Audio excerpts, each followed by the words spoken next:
Annual India Space Congress 2024. Let us begin to unravel the final frontier as we progress towards Viksit Bharat 2047. The synergy between national and international space sectors alongside diverse industries will propel sustainable growth and technological advancement. We have some significant reforms to celebrate, such as Space Policy 2023, the liberalized FDI Policy 2024, the new Telecom Act, and the NGP guidelines in space. These initiatives underscore the importance of our partnerships, allowing us to leverage collective strengths and resources for the mutual benefits. Building on the successes of the previous two conferences, this year the theme is Space Innovation, Building Boundaries and Transforming Tomorrow, which aims to elevate India's space capabilities through international collaboration. Over the next few days, ladies and gentlemen, we delve into 40-odd sessions covering critical topics like satellite technology, space exploration, policy framework, and global cooperation.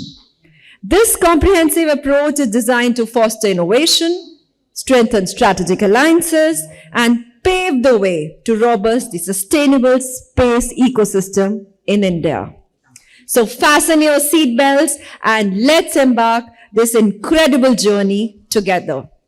I have this opportunity to welcome our chief guests and all our delegates here on the dais. His Excellency, Mr. Philip Green, OM, High Commissioner of Australia to India. I request him to kindly come here on the stage.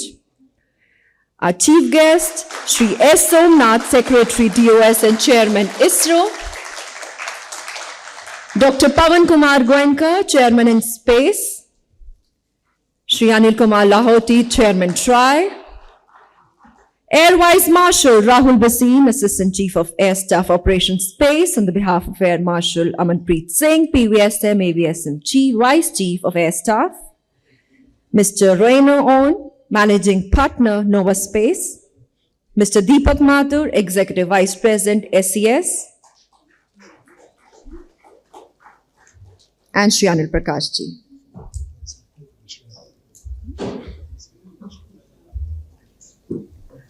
All of you are requested to kindly rise for the national anthem before we begin with the formal proceedings.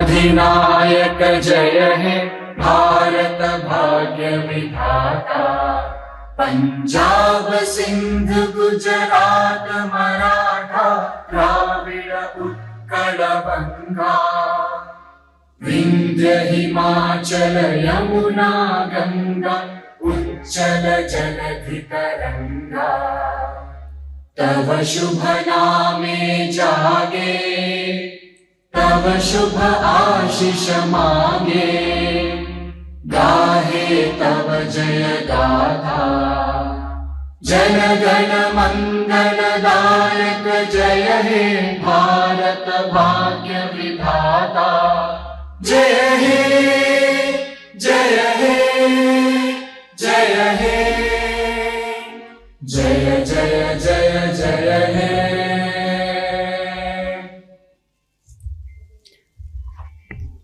Thank you very much. It's time for the felicitation. I request the President SIA, Dr. Subba Pavuluri, to kindly felicitate our honorable guests and the delegates. His Excellency, Mr. Philip Green, with floral bouquet and a shawl.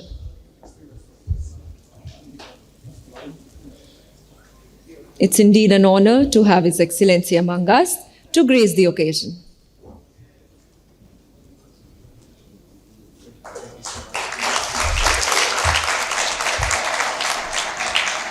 Shri Somanath Ji, Shri S. Somanath, Secretary DOS and Chairman ISRO.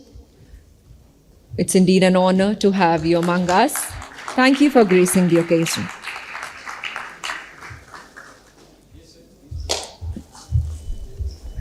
Dr. Pawan Goenka, Chairman in Space.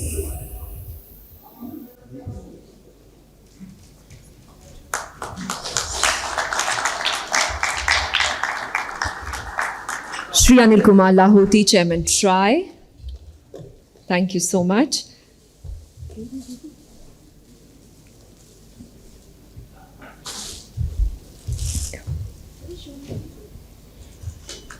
Air Vice Marshal Rahul Bhasin.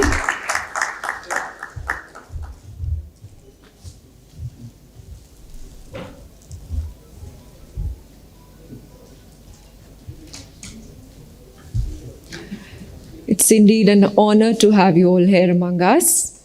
Mr. Rahul, Managing Partner, Novaspace.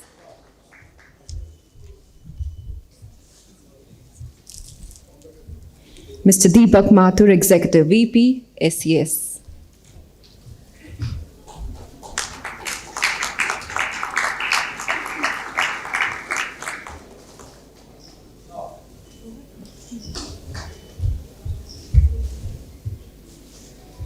Mr. Deepak Mathur, Executive VP, SES.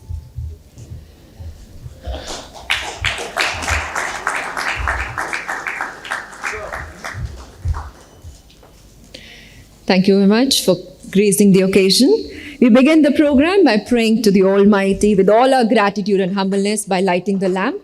I request all our delegates, esteemed panelists, to kindly go ahead with lighting of the lamp, which is an inquisition to the ways of knowledge, constantly active through the medium of flame of the lamp to dispel the darkness.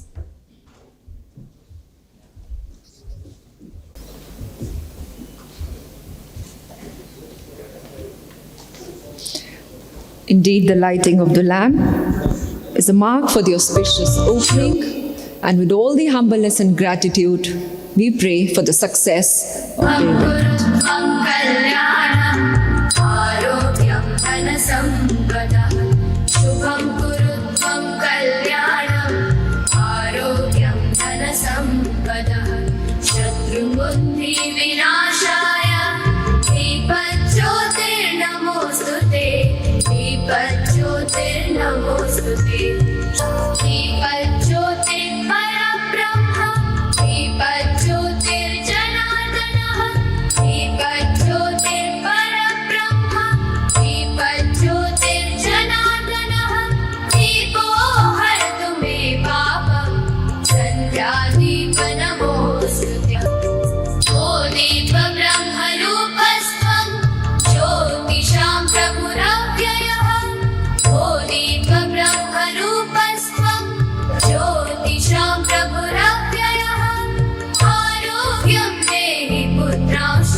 Constantly active through the medium of flame of the lamp to dispel all the darkness.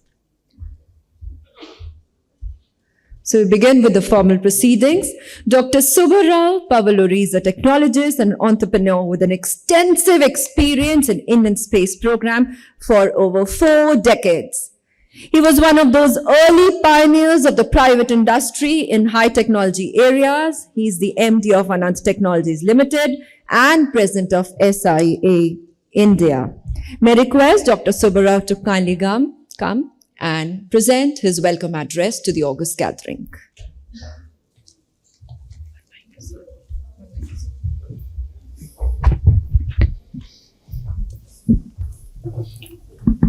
Namaskar. Ladies and gentlemen, good morning. I would like to welcome His Excellency Mr. Philip Green. In fact, I don't know how they pronounce in Australia, OAM, but it sounds like a OM for us in India. And Dr. Somanath, Secretary DYS and Chairman ISRO. Sir, we extend our heartfelt congratulations to you and to your team for their successful missions in 2024 and showcasing ISRO's unwavering commitment to excellence and innovation. And you made India proud. Thank you, sir. I welcome Dr. Pawan Kumar Goenka, the chairman of Space, and he is the one who is bringing up more reforms into the space sector in the country. We welcome you, sir. Mr. Anil Kumar Lahoti, chairman TRAI, and he already set many innovative things in the communication sector, which perhaps will be emulated by the space sector also in future. AVM Rahul Bhasin, ACS Operations, Space Headquarters. Mr. Rahul, Managing Partner, Novaspace. Mr. Deepak Mathur, my good friend, from Executive Vice President of SES. I also welcome distinguished participants on space community and dignitaries. It is with immense pleasure I welcome you all to the ISC 2024 theme as, perhaps very appropriately, bridging boundaries and transforming tomorrow. That's the theme of the sector, which will explore significant future milestones in areas of manufacturing satellites and subsystems to integrate into the global supply chain. Advancements like satellite broadband connectivity, multiple opportunities in various Earth observation systems, and bringing many things into the value chain, private launch vehicles, and the emergence of dedicated spaceports and parks. So these are the themes that we are looking after the reforms that have been announced by the Government of India. And that's where the Indian ecosystem is going to be integrated with the global ecosystem completely into that, and bringing the benefits of space sector to the rural masses of the country. This will elevate India's stature as a global satellite and satellite launching hub. This is what we are looking forward, to make India as a global satellite manufacturing hub. I request our foreign colleagues also to make a note of that. And I know somebody is mentioning about the small satellite being done by their respective countries. In fact, in India, we do large satellites and also small satellites. And I've been successfully doing it over the last 75 years on that. And this elevates our status as a global satellite manufacturing and also launching hub.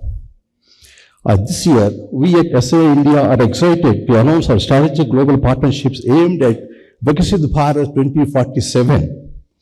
Together with multiple nations, we are uniting under the theme, Bridging Boundaries and Transforming Tomorrow.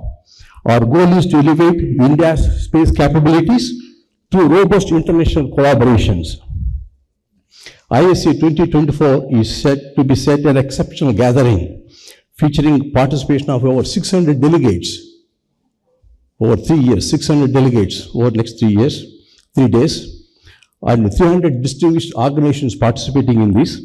This includes legends, innovators, and disruptors, global delegates, and rising stars. Many startup companies also around us. The conference will host 44 sessions with the 2010 speakers. In fact, that's an important milestone for us to understand. And ISC 24 will test a few MoU exchanges, reports and white paper, and release of various announcements on that. In fact, the Australian-Indian Maitri cooperation program that has been successfully being implemented, and India is effectively participating into the Australian, in the government's program, Maitri program, on the space sector. The 3-day conference will have discussions on the technology advancements, emphasizing foreign collaborations, investment opportunities, and the satellite terrestrial integration, digital connectivity for public goods, sustainable goals, human space flights, and more. The conference features diverse sessions encompassing policy innovations, space sustainability, and cutting-edge technologies like mega constellations and satellite IoT ecosystems. India is also participating into mega constellations, and very soon we'll find many such constellations coming from Indian side. The conference features diverse sessions into various encompassing the policy, then also funding, and also various other activities related to that. These sessions will explore critical intersection between space and biology. You can see the kind of a space and the biology. And in fact, there's a beautiful session on that. Engineering advancements and legal frameworks shaping space missions, and key discussions on international collaboration, defense applications, and next-generation satellite networks, highlighting strategic advantages and economic opportunities in the space sector. Exclusive country sessions we have, and particularly from Australia space, Switzerland space, and Italian space, along with the global space coalitions like Uniting Nations for a Shared Future in Space. This underscores the importance of global cooperation, aligning with them the theme bridging boundaries and transforming tomorrow. Each session plays a pivotal role in advancing scientific discovery, promoting sustainable practices, and defining future space explorations. They unite leaders worldwide to foster inclusive and cooperative space endeavors, contributing to tomorrow's global space activities. As we strive towards Viksit Bharat 2047, which the government of India is fondly looking forward. The synergy between our national and international space sectors alongside diverse industries will propel sustainable and technological advancements. With the private sector as our co-travelers, this is as the policy specifies, and space technology is poised to revolutionize into the 21st century. Key reforms such as the Space Policy 2023, leverage FDA Policy of 2024, and the new Telecom Act, and in-space NGP guidelines which were issued recently, they underscore the significance of these partnerships in leveraging collective strengths and resources for mutual benefit across the globe. I extend heartfelt appreciation to our esteemed partners, the Indian Research Organization, ISRO, then we have Australian Space Agency, Italian Space Agency, NITI Aayog, NSIL, InSpace and DRDO for their unwavering support to ISC 2024. A special thank you also goes to our esteemed country and state partners, Switzerland, Italy, and Western Australia. As ISC 2024 concludes, I hope we carry forward the vibrant energy of young leaders, the bold initiatives of innovative startups, and the strategic foresight of investments that propel us towards shaping mankind's destiny in space. I look forward to the discussions to be held and pave the way for expanding India's space economy manyfold. Thank you all, and let's anticipate an exciting and productive Congress ahead. Jai Hind. Thank you.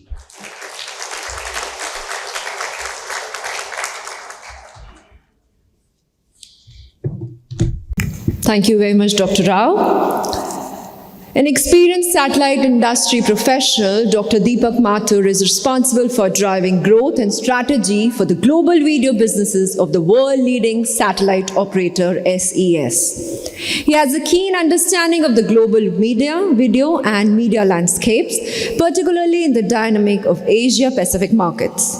In his previous role with SES, he had overseen the ascendancy of SES to become the leading direct-to-home satellite operator in the region. May I request Mr. Mathur, Executive VP SES, to present his keynote address. Mr. Mathur, please.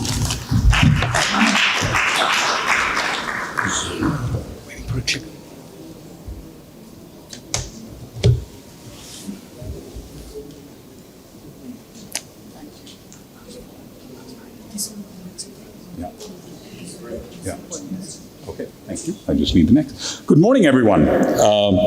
May I first thank Dr. Subba and this incredibly distinguished panel for the opportunity to open this session coming right after Dr. Subba. It's indeed an honor and a privilege to be sharing the dais with so many luminaries, and I hope I can add a little bit of context for what we're going to be discussing over the course of the next 3 days. So, as someone who's been in the satellite industry for the last too long, 30 years or so, I think we'd probably go back and revisit what were the words that resonated with satellite. And the words typically tended to be reliability, heritage, space heritage, right? Incremental development and progress in how we thought about space systems. And I would generally say that the industry was extremely risk averse.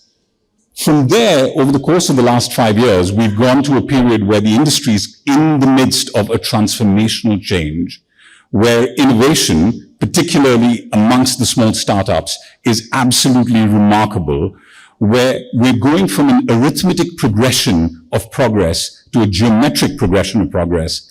And we've gone from being risk-averse to being highly disruptive.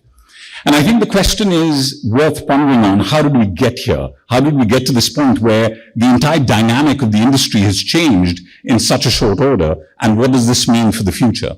And the way I tend to look at things is from a supply and a demand dynamic perspective, right? So let's look at what's happened on the supply side. So first and foremost, what has changed dramatically is vision, and an audacious vision. What we've seen from the Prime Minister, what we've seen from Mr. Somanath, what we've seen in terms of the new space policy, the NGP guidelines that have been put forward by InSpace and Dr. Goenka, are genuinely attempts to transform the sector. They're ambitious in their vision, and I think they set the ground for something quite remarkable that is still to come. It's not just happening in India, of course. We've seen audacious vision around the world. When we think about the space sector, Elon Musk is sort of the first name that pops into our head. And the idea of occupying Mars, it's just 2 words, but think of the audaciousness of that ambition, right? So what has really changed is ambition and vision. The second element that has changed dramatically is capital. We've gone from a period where we were a very conservative business that deployed a relatively small amount of capital every year to an industry that is deploying hundreds of billions of dollars of capital. This is necessary for all of the innovation that is following. It's necessary for the launch vehicle developments that we're making, and it's necessary for the digital connectivity that we're going to be being able to deliver to the 2.7 billion people on the planet that are still unconnected. That valuation shows up in just one company alone today has a valuation of 200 billion in the form of SpaceX. So it's an idea of the scale of capital that is coming into the sector that is very interesting. Equally, the amount of money that is coming into small startups around the world has exceeded 300 billion over the last couple of years, over the last 7 to 8 years. And I think we're going to likely to see a significant acceleration of this phenomenon. I think this launch, which is an idea that I don't think we all fully appreciate how important this has been. Launch costs have gone down by 90%. Costs, not what you end up paying necessarily, but for a launch vehicle, costs have gone down by 90% since 2010. And what this means is we're able to put into space objects that would never otherwise have been able to be launched. It means it opens up opportunities for much smaller companies. It opens up the opportunity for disruption and innovation. So really, really powerful thing. And that's really come about because of reusability of rockets. And I think we're really at the start of an exciting journey on reusability. I think ISRO's achievements over the last week have been really seminal in showing that India is right there with reusability. Technology, what we're starting to see is a move away from classic analog satellites to software-defined satellites. We've seen developments in propulsion systems, in digital beamforming antennas, which allow you to place capacity where the demand is, where the need is, rather than building a satellite and hoping that the requirement will be there under the coverage area over the next 15 years. So very, very important. And then finally, regulation, not just at the ITU, but I think we've talked about the enormous strides that have been made in India. As I said, I've been a part of the Indian space ecosystem for 30 years, and what the progress that I've seen in the last 2 years outweighs everything that we saw in the 28 years prior to that. So it's absolutely remarkable, and I think a real testament to what this government's vision is going forward. So, what does all that mean? It means that the space ecosystem today represents over 10,000 firms around the world. There are 3,000 investors pouring money, capital, and ideas into this sector, and it has a valuation over $1 trillion. Why does this matter? It means that new ideas are being experimented with that are trying to solve age-old problems of connectivity, of providing access to the least privileged, those that don't have access. So this is a really, really important development from my perspective. What are the demand drivers? So we've talked a little bit on the left side, right? What the supply drivers are. What is happening in the supply ecosystem? We should take a look a little bit at what's driving all this innovation. Because you can have an enormous amount of investment, but if there isn't an underlying business need, a societal need, you're never going to be able to get a return on that investment, on those technologies that have been developed. So obviously, number one is bridging the digital divide. What we've seen is during COVID, the impact of connectivity for communities, schools, children around the country. We've seen the impact of financial inclusion on initiatives such as eChopal and eGram being deployed around the country that are providing critical enabled services to the most remote parts of India. And satellite is inevitably going to play a critical role in delivering that capability. The second sort of very important demand pillar is something that's entirely new. How do we ensure the ability to connect no matter where you are? So the vision of many of these, The vision of many of our customers is to provide connectivity no matter where you are at the same speed and capability as if you were sitting in New Delhi. That's an ambitious statement to set up, but it's something that I believe that the industry is going to achieve. I'll give you an example. In 2000, at the end of a flight, a Boeing 747 generated about 20 gigabits of data. Today, the amount of data is 50 terabytes just from that flight, the amount of analytics that are taking place on that flight. And as we move to unmanned aircraft, we're going to see that requirement for mobility and connectivity to mobility and mobile devices grow tremendously. We're similarly seeing the cloud. Today, all of our email, everything sits and resides in the cloud, but the cloud sits in data centers that are very far away from the vast majority of Indians. How do we bring the cloud and the power of the cloud to the very edge? And I think that's another very exciting development. Earth observation, I think this is critical. We're probably in one of the most dangerous geopolitical periods in the last 50 years. And I think having the ability to have Earth observation data sets that can be used quickly by the military, by disaster management agencies is another critical need that I believe all of this demand is going to help to build up to. Let me then just quickly sort of lay out what we see sort of the demand scenario to be. And on one axis, you've got flexibility, and on the other, you've got throughput. And this sort of represents the entire universe of what satellite can bring. It's a 30 billion per annum business around the world, but I think the opportunity as we start to put in place many of these new technologies is only going to grow dramatically. So what does that mean for SES? And I'll just close up here. SES is leaning forward substantially in India. First and foremost, we've done a very important agreement with Reliance Jio to bring connectivity to their network and to the edge of their network. This is a very exciting development and marks sort of the first step of SES, which has been present in India, but now working in a much more local manner. What we're planning to do further is to actually localize and bring spectrum, coordinated global spectrum to India, and file under DOT, under the auspices of InSpace. We're making a commitment to help to build the supply chain ecosystem, the satellite building and launch supply chain ecosystem in India. We're going to form, and we've already formed one, we're going to form 3 companies in India where we're leaning forward to be a part of this ecosystem. And finally, we're going to be developing a large global capability center for software development and other services in India. So I would only end my comments by saying incredibly exciting times ahead through this combination of technology on the supply side and immense requirements on the demand side. And SES, for its part, will lean forward and really looks forward to being part of this ecosystem. Thank you so much for your attention, and thank you.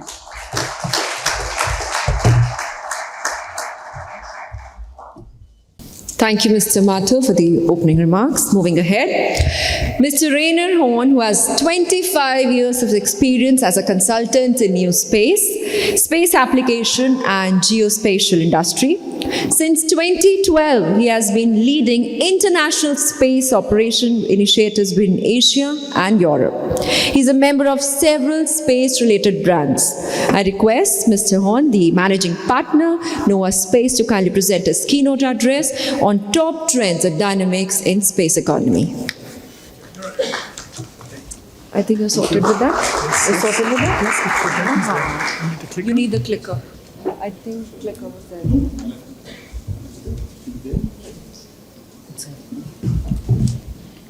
This is for the next. this here is. Yeah. So, good morning, everybody. First and foremost, sincere thanks to SIA-India for extending this invitation, and I'm very honored for the first time to bring Novaspace in its new form to India. So, here we go. So I'd like to quickly introduce this brand new company, which is a merger of two companies. Then I'll give you a number of key trends, dive a bit deeper in some of the aspects raised by my colleague from ASCS, and give an outlook of what might be relevant for the Indian ecosystem in the global new space context. Does it work? Yes, here we go. So you see, Novaspace is the merger of Euroconsult and Space Tech Partners, and we now operate under the brand Novaspace worldwide. Yeah? Here we go. So we are in total 130 professionals working in 10 locations worldwide, highly diverse international team, totally independent, privately owned. The partners alone, 6 partners alone from 7 nationalities. We have, as I said, 10 locations, and we've been doing projects and assignments worldwide, including India. We have 4 areas of service: management consulting, technology consulting. We provide the leading market research and market intelligence to the world of space, and we run very high prominent executive summits in Paris, Singapore, and other places around the world. In India, you might know us under this brand. We have been leading the cooperation between Europe and the Indian GNSS ecosystem since 2012, running workshops and activities in different places, but also helping to shape the innovation ecosystem. Here an example, running Galileo hackathons with the PES University in Bangalore. This was 5 years ago, and I'm super proud to be back here in India after all this time. And also, we've heard a lot about India, and India has really put itself onto the world map for space. At the time, it was an ISRO-only activity with more research-driven activity. And now I think with a new strategy and ambition and achievements, India is a serious player that the world is looking at. We are working for ISRO at the moment. We're working on a cost-benefit impact study in cooperation with a local partner here. And I'd like to invite all the stakeholders of the Indian ecosystem to scan the code. We'll also make it available afterwards to possibly be part of the survey and contribute so that we can provide combined insights, including the stakeholders' opinions, into the development of the Indian space ecosystem. So now let's get into the content. Some top space trends relevant for India. We see here some of our latest statistics from the market reports on the global market economy. You might be surprised a bit by the numbers, but for the first time, we also included the governmental market data from the market report that we recently published, and we see a 60-something% growth in the next 10 years, still. And this is driven by public, but also continued private investment. And I will dissect it a little bit and also explain why these types of investments are coming into this sector. And these are the top trends, which I will outline selectively following this. So we'll explain what are the broader set of investors engaging in the space sector now. I will not touch so much on the affordable access to space. I'm sure my colleague has done that extensively already. Very important, I'd say, is defense and security. The downstream uptake, which is driven by factors that, at least in the European scene, we see from areas like regulatory compliance, sustainability, and so forth. And of course, the LEO broadband and IoT phenomenon. So, let's go back to a quick definition of new space versus legacy space. We do see here in the frame on the right-hand side an ever-increasing area of new space domains that are being conquered, that are being financed with private funding, sometimes augmented with governmental funding, with governmental research or anchor tenancy. But we do see that more and more private investment is going into types of investments which were unthinkable 10, sometimes even 5 years ago. And you even see now companies going public, for instance, Japanese companies working on lunar exploration and space cleanup. So what is behind the new space phenomenon? On the financial side, it's clearly a shortening of the investment cycle. This is the typical space tech funding cycle, taking decades almost for people to make profit from their investments. In contrast, you've got the general tech cycle, which moves the venture capital and risk capital business. And new space phenomena actually allow that the space tech domains can shift into this shorter curve. Yeah? And these are the different trends that are underneath. And also on the financial side, you see that it's agile computing, software replacing hardware, miniaturization, and of course the IT mindset, the IT industry mindset, and many other factors that are playing in to make space now accessible, but also investable by normal venture capital. So we do see a huge number of investments. The colleague from SES has outlined the totals. Here we see that also generic investors and large private equity firms are getting themselves into space. The numbers have temporarily dipped a bit in 2023, but we do still see the investment is happening worldwide. Yeah? There are still a few countries that have some catch up to play, but I'm sure that's going to come as well. We do see governmental funds around the world engaging in space. Europe, France, Middle East, East Asia, yeah? Engaging directly into venture capital opportunities, but also through various fund of funds. We do see governments supporting their policy and putting money where their mouth is. And also with measures that increase actual demand for space activities. A few examples here from the policy side: Japan's recent announcement into a portfolio of measures for a $1 billion space fund. Europe investing into startup companies as customers, being a customer to these startup companies, and thereby allowing that these companies can raise money on the back of these orders, on these permanent orders. And thirdly, an example here from France, where France is investing in a number of alternative launcher companies, ordering launches from them, not investing R&D, but ordering launches from these companies. Here are a few details on the second one here from the European Union in combination with ESA under the Copernicus program. We have analyzed this one and many other anchor tenancy examples from around the world. And here on the right-hand side, you see the criteria that in the narrow definition of the US anchor tenancy, which ones are fulfilled and one is semi-fulfilled. Startups will get 5 million euros each per year as payment for their services and their data. And this will also create new services. So what was formerly a big government, big monstrous satellite program is increasingly be supplemented by small satellites and agile software as a service services from startup companies. We also see private equity firms coming in. You might have heard the headlines of US giant KKR taking a German OHB group from the stock exchange and certainly building it up for become a future champion. You see others investing directly into Sierra Space, Axiom, Mapbox, and so forth, and the amounts are increasing. They're going into the hundreds of millions nowadays.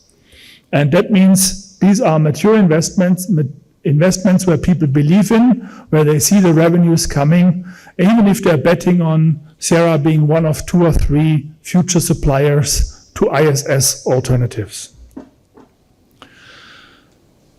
Another key market that is driving demand, and in particular downstream demand, is the regulatory compliance business. The European Union, for example, has been very innovative in subscribing industry to adhere to regulate their greenness and their compliance with environmental regulation. And you see this is spurring quite a few partnerships and companies engaging in this field. In the energy sector, in the food sector, and even in the furniture sector. And more specifically, if you look at the energy sector, certainly also a very important one for the largest population in the world.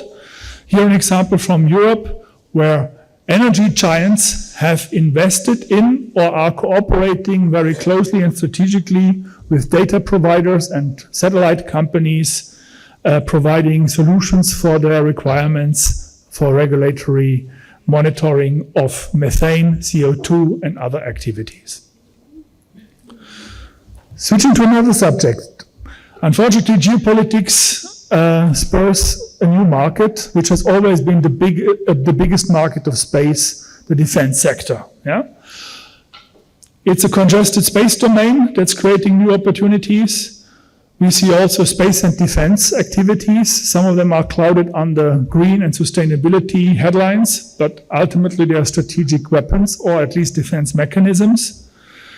Those aspects and the sovereignty perspective are playing big time and spurring government expenditures. Yeah? Unfortunately, as a side effect, also limiting at times the international trade that is possible for these dual-use technologies. But in any case, any space agency is looking at the dual use of its innovations, or at least, even if they have a purely a civil mandate, they will have means and ways to make it available also for dual use. Here's an example from our latest market report on space defense and security, where you see how the global governmental defense market is splitting up, how this defense and security part is increasing over time. Check out our website for more details, and some more of the slides are publicly available. One area I'd like to touch on very specifically is space domain awareness. Yeah? We see here quite a few drivers on this side and different type of capabilities that are being piloted right now. At this moment, we're monitoring 50 data providers worldwide and 15 companies that are providing ground radars and in-space capabilities, and the numbers are growing day by day.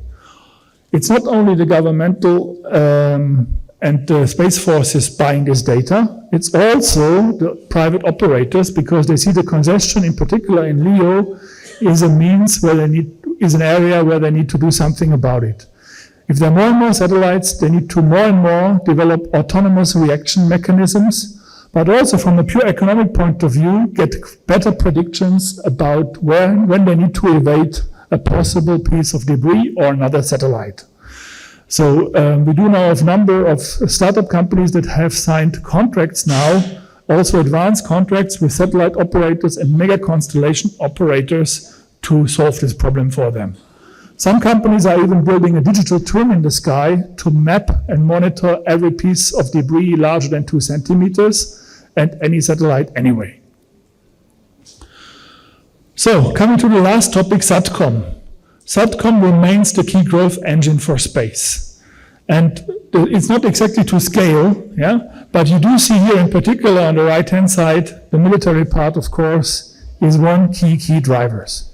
If you look at how many satellite constellations the United States are buying every year and ordering from various suppliers, it's almost a numbers game, where they just want to be ahead and want to make sure they have more satellites and capability in the sky that the adversaries cannot take them out all at once. And on the more civil side of things, it's of course the Starlink storm that is more and more reaching APEC, and we see the growth areas that are happening and the more and more contracts that are being signed. Almost every month or so, there's an announcement by Starlink that they've, so to speak, made an arrangement in various countries, leading to 300,000 subscribers in the Asia-Pacific region already. So I hope I could give you a bit of inspiration. My colleague Alexander Joik will be moderating another panel. He will have more data on mega constellations. I will be moderating another panel and also share a few more statistics there. I'd like to invite you to give us any questions during the breaks. I'm here for the whole 3 days. Thank you once again for the opportunity.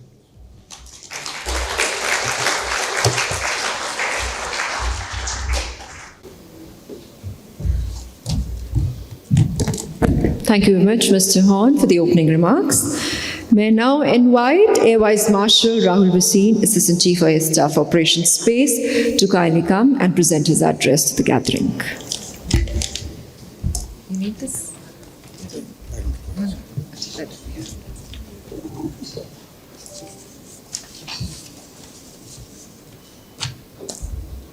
Dr. Subba, Shri Anil Prakash, distinguished panelists and guests, ladies and gentlemen, a very good morning to all of you.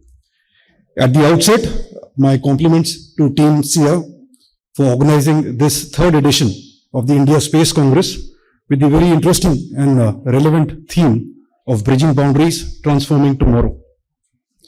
I thank you for giving me the opportunity to speak to this eminent gathering of professionals in the space domain. Over the past century, air power has been used in military operations ranging from global war to peacekeeping operations. The rapid growth in air and space technology has added more capabilities to air and space forces over the years. It is my firm belief that the recently released space policy will give a shot in the arm to all those of us who seek to exploit space, and also to those who are involved in the research and development and the manufacturing of such capabilities. So these are interesting times for us, especially in the Indian Air Force, and I hope that this event helps us chart a way forward. Space systems have already shown and proven their worth with their ability to influence terrestrial events involving communications, navigation, weather, early warning, and intelligence, as well as their ability to enhance war-fighting capabilities. As you all know, our northern neighbor is fast transforming into a leader among spacefaring nations and is likely to outpace everyone else very soon. It is therefore now time for us to move towards developing and enhancing our own space capabilities so that we are not left too far behind. Because the space domain will define the wars of the future for sure. Operations in air and space have led to many discussions about the resources, strategies, and the ideas about the future form of warfare. Advances in satellite communications and information applications have added new dimensions to the traditional scope of air power. These capabilities are key to military aerospace power's future and therefore should be pursued aggressively. During the last 3 decades, in addition to satellite communication for beyond line of sight operations, it is evident that the exploitation of space domain has increased manifold, especially in ISR, navigation, space situational awareness, and space meteorology operations. All spacefaring nations are actively involved in developing critical technologies to cater for operations through this domain. From the Indian perspective, amongst the 3 services, the Indian Air Force has its operational role most closely knitted with the space operations. Unlike surface and subsurface domains, wherein there is a clear demarcation of the medium of operations, air and space operations cannot be segregated and conducted in isolation because air and space are but one continuum. The Indian Air Force has always aligned its operations with the rapid advancements in the space domain and would continue to do so in the future as well. Our space resource utilization for enabling air operations can be broadly segregated into SATCOM, PNT, intelligence gathering, and space or satellite meteorology. Considering the likely threat from space, which could be in space or through space, the Indian Air Force is already aligning and expanding its situational awareness beyond the medium of air. As I mentioned before, since air and space are one continuum, the space situational awareness and air domain awareness need to be knitted tightly together to give one comprehensive and seamless air and space situational awareness to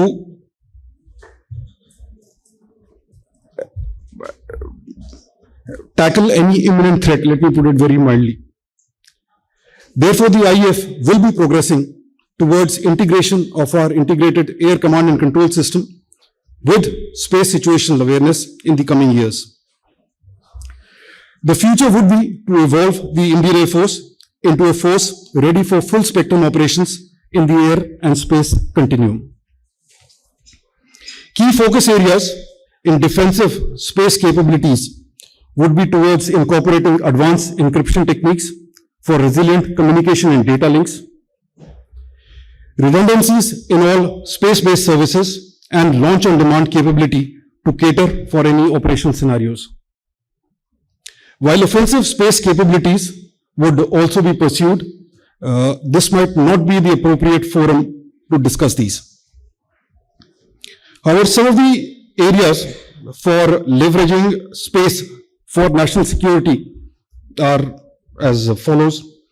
The use of spin-off technologies from the Indian space program could boost the other sectors and vice versa. This would demand a degree of hand-holding though by the two major agencies, that is ISRO and DRDO. Involvement of more academic institutions, PSUs and industry for giving boost to our space program and generate more employment. Seeds for the same have already been sown in the form of the Deaf Space Challenges initiative of the government, which is giving opportunities to the space-related industries to come up with niche technologies for the armed forces. Cooperation and agreements with other friendly countries for developing of space programs and sharing of technologies, especially towards space situational awareness. Investment in space surveillance capability by installing long-range tracking radars and optical telescopes over the coming years. And hardening of our space infrastructure, not only against cyber attacks by better encryption, but also shielding them from EMP and other space-based directed energy weapons. Our northern adversaries' aspirations in space are driven by the judgment that space power emanates or enables the country's military modernization and drives the economic and technological advancements. It involves a wide network of entities like the political hierarchy, the military, defense industry, commercial sectors, education and research institutes. China has capitalized on international cooperations to acquire technology and expertise needed for its space program. Satellite and launch service sales provide its industry with the desired source of revenue. Our own assessment, aspirations, and the planned way ahead are not too different, except maybe for the scope or the scale envisaged. In keeping with our national and organizational capabilities and aspirations, human resource development for space domain is another key area the Indian Air Force is working on extensively. The training of personnel has begun in the College of Air Warfare, where two major regular courses are being conducted every year with the aim to attain the target of training at least 100 space domain trained professionals from the three services every year. The training is focused on space domain topics such as SSA, space operations, and space law. In this aspect, various institutions like the ISRO, academia, and private industry partners are helping the Indian Air Force to create a pool of space domain trained personnel to take on all future challenges. To keep up with other space capable nations, including China, especially from the perspective of national security, we need to bring up the local industry by promoting Atmanirbharta, and for our educational and research institutes to gear up to the rapidly changing technology and requirements in the field of space. I'm sure that by the end of this event, we will be more aware of our needs and the means to bridge the capability gap. Thank you once again for giving me the opportunity and for giving me a patient hearing. Jai Hind.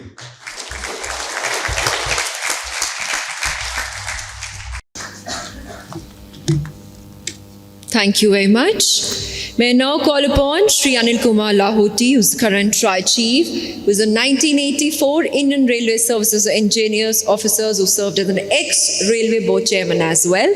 I request Shri Lahoti to kindly come and present his address to the gathering. Mr. Lahoti, please.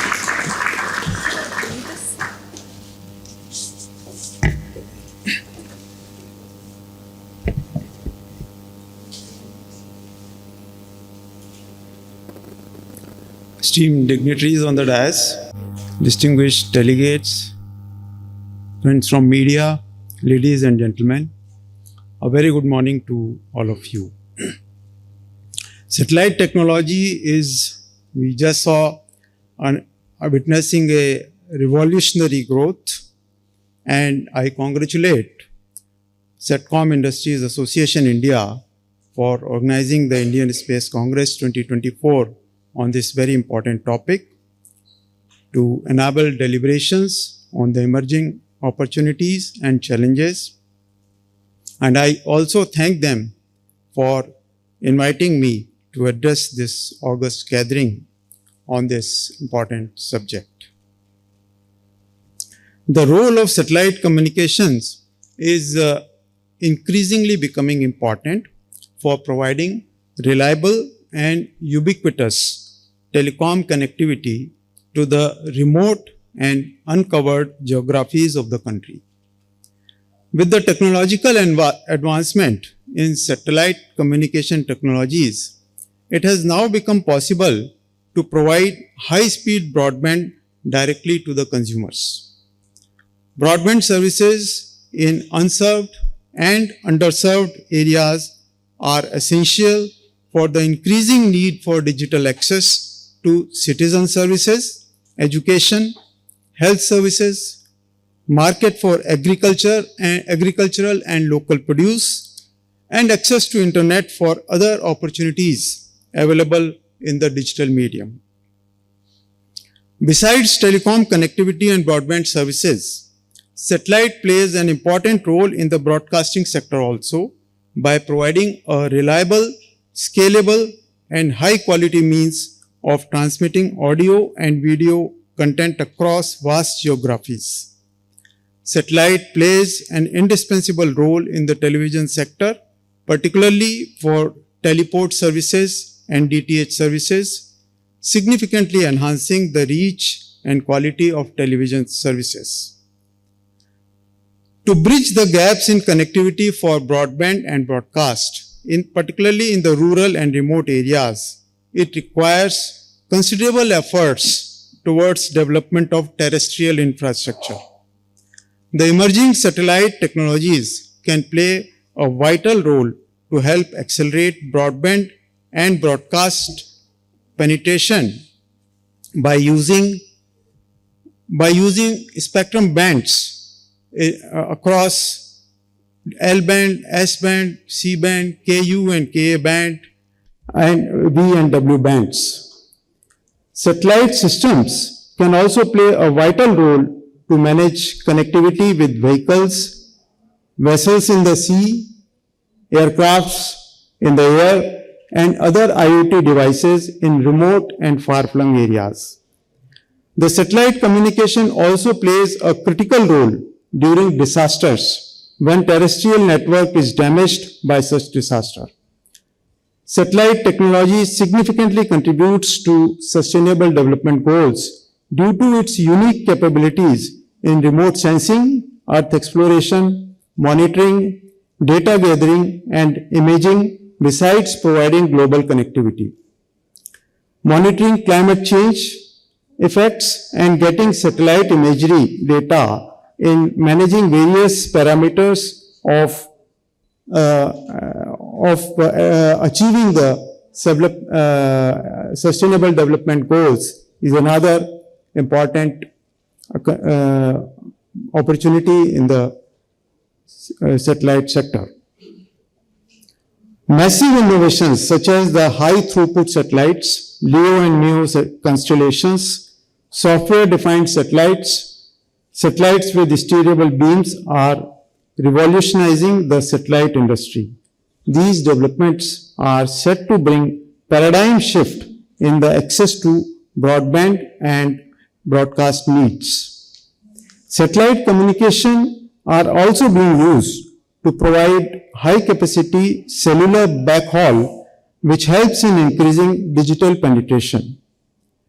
High-capacity satellites are also able to provide cost-effective broadcast capacities for high-definition and 4K videos for the media industry. TRAI has issued, Telecom Regulatory Authority of India, that is TRAI has issued various recommendations to the government to enable growth and reforms in the satellite communication domain. In its recommendations on provision of cellular backhaul connectivity via satellite through VSAT, issued in July 2020, TRAI recommended to permit VSAT operators to provide backhaul connectivity for cellular mobile services and Wi-Fi hotspots. TRAI also recommended for removal of restrictions on data rate of VSAT terminals. Further, in its recommendations on licensing framework for satellite-based connectivity for low bitrate applications issued in August 2021, TRAI recommended that the GMPCS and VSAT licensees should be permitted to provide data connectivity for IoT devices through satellite, and the IoT devices should not be treated as user terminal stations for the purpose of levy of license fee and spectrum charges. Doing away with the NOC charges for use of space segment was also recommended by TRAI. It was also recommended to have a single window online common portal for grant of various approvals, permissions, allocations, etc. In its recommendations on ease of doing business in telecom and broadcasting sector, issued in May 2023, TRAI recommended that Department of Space may publish a list of approved foreign satellites or satellite systems. TRAI also recommended to permit the service licensees to hire foreign satellites capacities for a longer period as per need. These recommendations have helped various reforms by the government in satellite communication arena.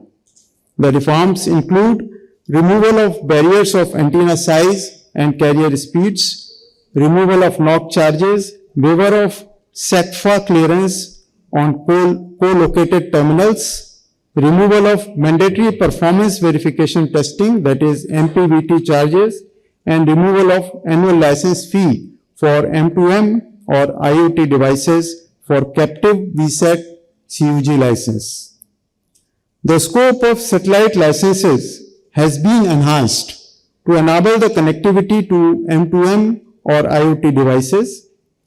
VSAT providers are now permitted to provide cellular mobile backhaul link or Wi-Fi hotspot backhaul link to the access service providers. This can help telcos to extend cost-effective coverage in rural and remote areas that are yet to be connected with fiber. Automated and contactless online processing of all the applications through Saral Sanchar portal has been established to simplify the existing processes. Replacement of multi-level scrutiny by NOC wing and WPC wing with a single scrutiny by each unit has also been envisaged. For television broadcasting services, the broadcasters uplink the signals of their television channels via teleports using C-band satellites. MIB has revised its policy guidelines for uplinking and downlinking of television channels in 2022 to ease out the restrictions on uplinking of foreign channels with an aim to make India an uplinking hub of satellite television channels. A broader satellite footprint ensures that signals can be transmitted across a large area. Leveraging extensive satellite coverage, Indian teleports may effectively serve Indian as well as foreign broadcasters targeting diverse audiences worldwide. TRAI recently in its recommendations on inputs for formulation of National Broadcasting Policy 2024 issued recently on 20th June 2024 has recommended strategies to make India an uplinking hub by enabling the development of state-of-the-art robust uplinking infrastructure and competitive environment.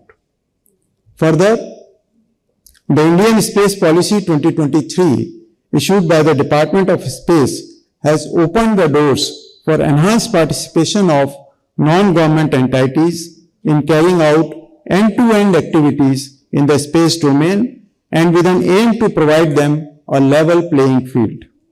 India is also making significant strides in the development of dedicated space ports and parks to bolster its space industry.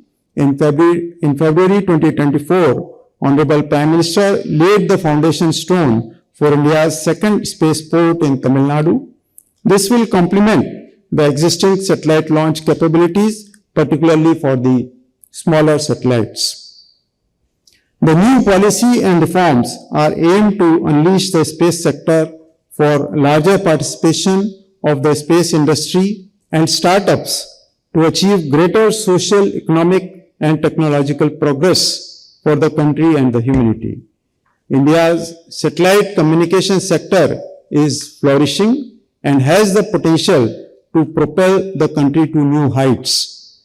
Working with all stakeholders, the country can build on dynamism already created to further deepen, widen, and scale its digital access for all citizens. I believe that various aspects of the technological development in satellite communication and its use will be discussed and deliberated in this event. I extend my best wishes for the success of this event. Thank you very much.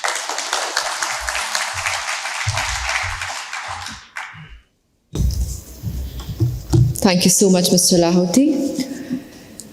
We now call upon Dr. Pawan Kumar Goenka, the Chairman in Space, who is also the present Chairman of the Board of Governors of the IIT Madras and the retired MD of Mahindra & Mahindra. May I request him to kindly come and present his special address to the gathering.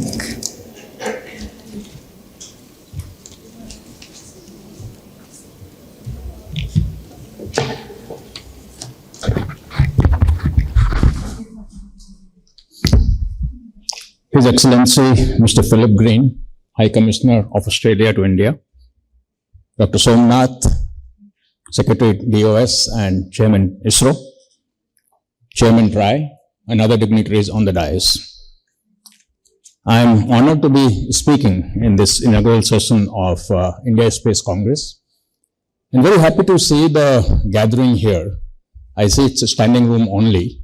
And that's what's happening to all the space conferences these days. We need to get to bigger and bigger rooms in successive conferences. And also very good participation from outside India. That means the importance of Indian space sector is not just for India, but global. And Subba and Anil, in very short time, you have made the India Space Congress as the place to be for any space event in the annual event that we have.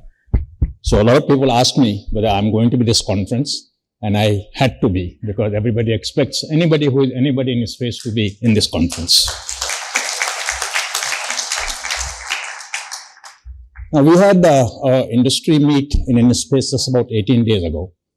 So there's not that much new that has happened in 18 days. And therefore those who were in that conference probably will hear me say the same thing that I said 18 days ago. But let me say that the space sector in India is moving at the speed of an orbiting satellite, pun intended. In the last 12 months, we have seen so much that has happened. A lot of it has been talked about by the previous speaker, so I won't repeat it. But the G20 conference in India, the Chandrayaan 3 launch, Aditya L1, and so on and so forth.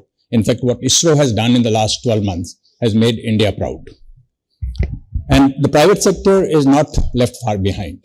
In fact, many companies such as Agniban, Skyroot, Novaspace, Pixel, Bellatrix, all of these have kind of moved out of that valley of death that you talked about and have reached the commercial exploitation area.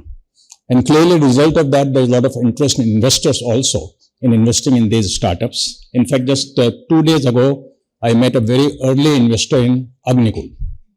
And he told me that he had written off that investment and forgotten all about it. And suddenly that investment has moved up of his investments because of what happened just about 1 month ago. So we're moving on.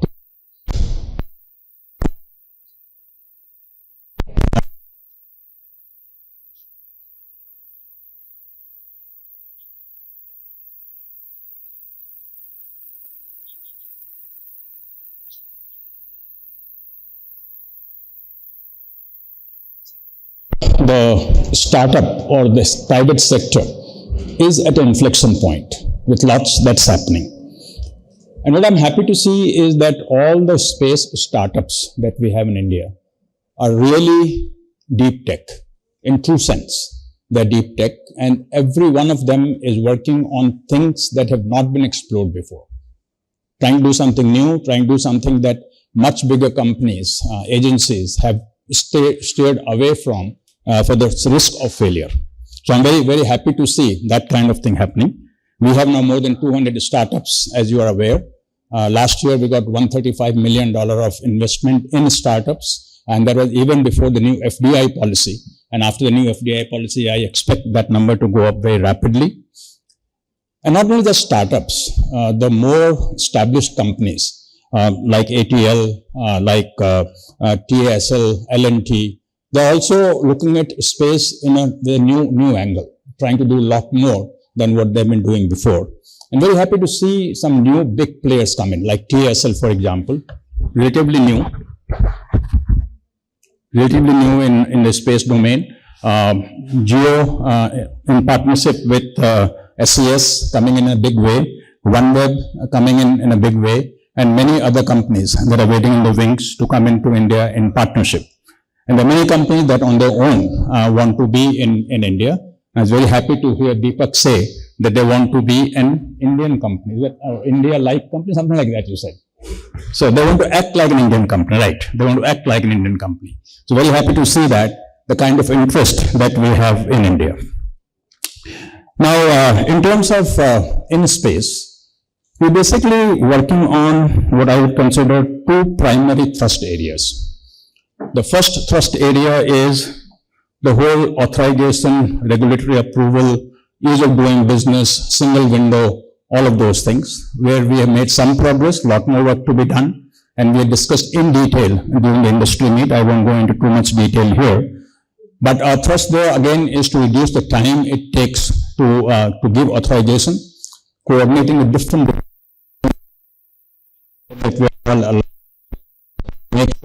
have to do multiple different departments. The second one is about the driving Indian space economy. And as you are aware that InSpace along with ISRO had done a decadal vision just about 8-9 months ago that we had announced, where we have talked about $44 billion space economy for India by 2033. And it's broken down in a lot of detail. If you have not seen the document, I would urge you to go to the InSpace website. The document is there. And we have done a fairly detailed task of where $44 billion will come from. And again, 3 weeks ago in the industry meet, we had given some indications of the kind of things that we are putting in place to make that happen. Now, you realize that $44 billion is easier said than done. From where to get to it has to work be done.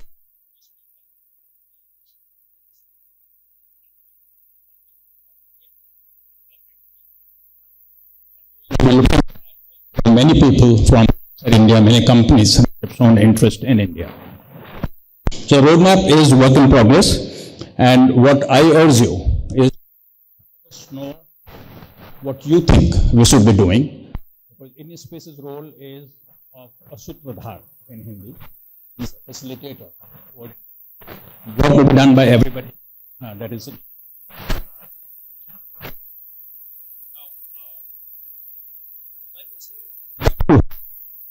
One of the things that the industry will have to do is not to be shy about investment. Take risks, and you will have to put capacity perhaps before demand.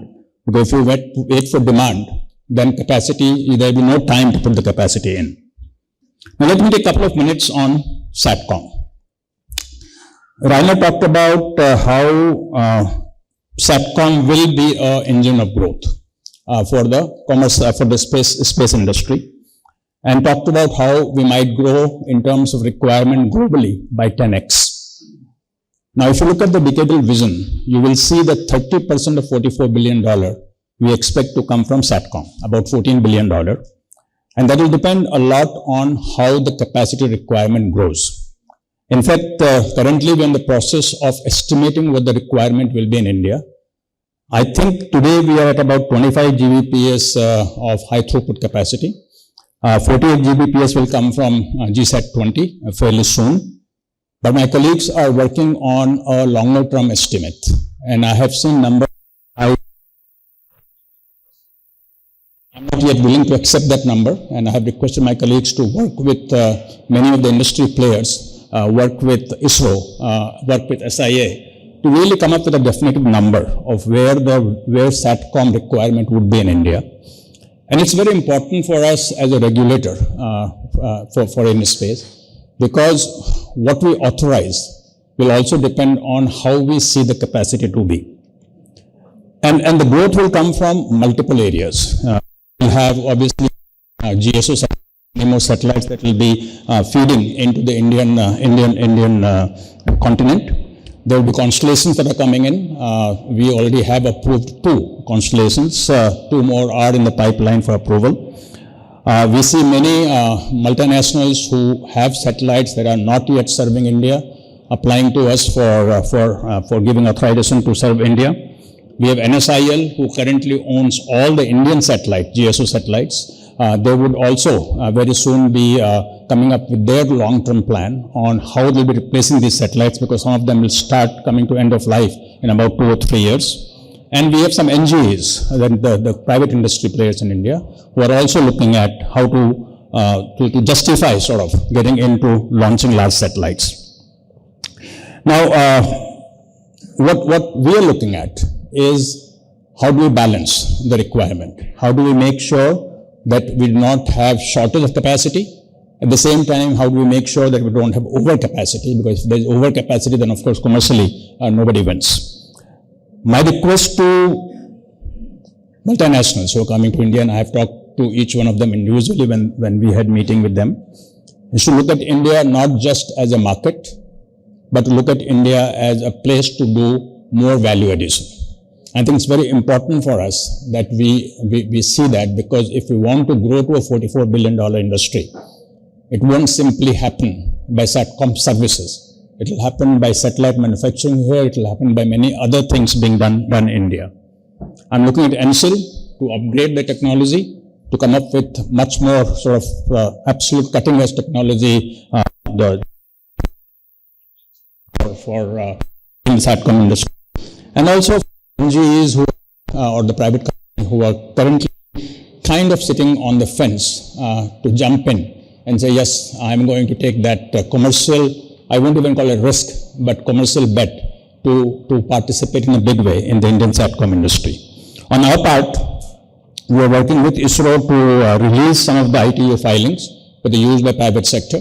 India does not have too many, but we do have few that are not used currently. And Somanath ji is currently evaluating to see which one of these ITU filings can be released for the private sector. So there are a lot of opportunities that we have in our SATCOM services, and of course also in ground station.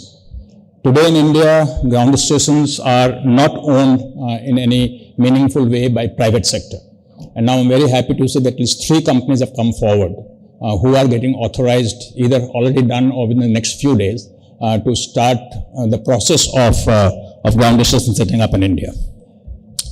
So I want to kind of conclude by saying that for us to get to that $44 billion space economy, and again, I'm not talking science and technology part that Somanath will cover in full detail, but just the commercial part of it. There are many building blocks that we have to work on. And I think Deepak had talked about some of that in his presentation. And I have mentioned that in previous conferences. I have not enough time here to go into details of this, but I'll just name them. And again, we have talked in detail about what's happening in which one of these in the industry meet. So we have to have the enabling environment through policy, regulatory environment, technology, know-how through technology transfer, competitiveness of the industry to be able to attract the space business globally into India. Demand generation, which is going to be the biggest problem in my view. The supply will grow, but to get the demand is going to be the biggest challenge, and we have to work on that. Currently, demand to a large extent, other than SATCOM, is with the government departments in India. We need to see how the demand grows and how the demand comes to private sector also. Development of infrastructure, that's happening in a big way. Skilling, that we need to focus on. And finally, global partnerships. And I don't think that we can really get there without having strong global partnerships. So, I would like to end by saying that we need to dream big. And people who are sitting behind that red rope that I see there are the people who will probably drive the space economy in the future. And we probably have a Copernicus, an SES or a SpaceX sitting there somewhere. And maybe we'll see them in 5 years, 10 years, 15 years from there. So let's dream big and achieve the vision that Honorable Prime Minister set out for the space sector in India, both in terms of scientific advancements that we will do, as well as the commercial leveraging that we'll do of the space sector. Thank you very much.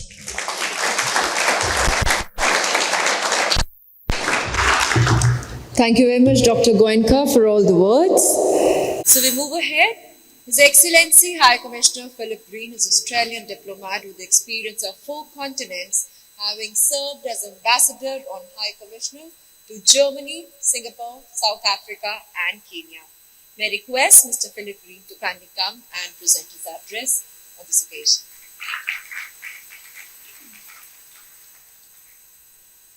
Thank you very much. Good morning and namaskar to everyone in the audience. What a pleasure it is to be back engaging with the Indian space industry and to see again my dear friends, Chairman Somanath, Dr. Goenka, and the many other luminaries on this table today, not least you, Mr. Subba, Dr. Subba. Great to be here. I come bringing greetings from the Australian space industry, from our chief body, the Australian Space Agency, from the representatives of the Australian states who are here today, from our military who are here today, and from the many Australian business figures who want to be part of the India space journey. We all come here with an excitement for the wonder that is space. We all come here with a hunger to be part of the future space journey. And we all come here with a desire to be a partner with India's space journey. We also come here with new humility. I was privileged to be in Ahmedabad with Prime Minister Modi on the 19th of November last year and see Pat Cummins and his team have some modest success against the Indian 11. But this week, our team has been humbled in the T20 by your team. And the best thing about that is that has seen India go into the semi-finals. My High Commission will be backing your team in your journey against England.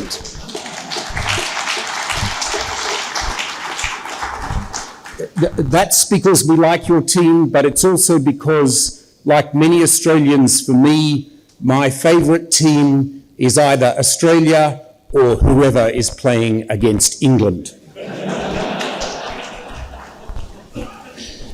Ladies and gentlemen, Australia and India are very different places.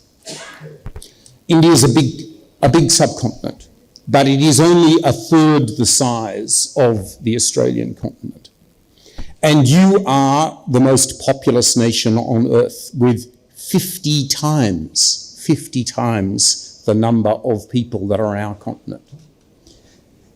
That difference drives complementarity.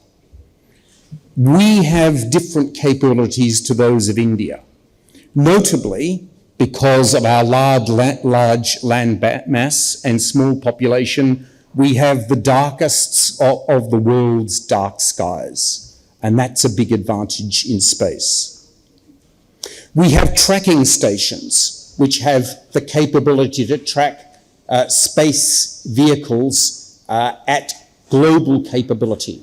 And it was our privilege that our tracking stations in Perth and Canberra were amongst the first to bring back the signals from the Chandrayaan-3 successful moon mission late last year. And our geographic location gives us the opportunity to host launch sites. We will shortly have 4 of them, including our Arnhem Land site, which is close to the equatorial sweet spot and had the privilege of being the first place from which NASA launched a commercial launch apart from inside the United States. But we don't just have different territory. We have skills and competencies built of our deep scientific capability in our country, particularly in niches like quantum, robotics, composite materials, and Earth observation. We also come to this conference as India's strategic partner. We now describe India as a top-tier strategic partner, along with our partners in the United States, in the United Kingdom, in Japan. India is now for us in that very elite company. We engage with you through the Quad, bilaterally through our defence and intelligence services, and we are in the business of delivering greater strategic trust between Australia and India. I listened very carefully to what Dr. Goenka said about the way in which foreigners at this conference should engage. And I can assure you, Dr. Goenka, we don't think about India nearly so much as a market. We think about India as a partner.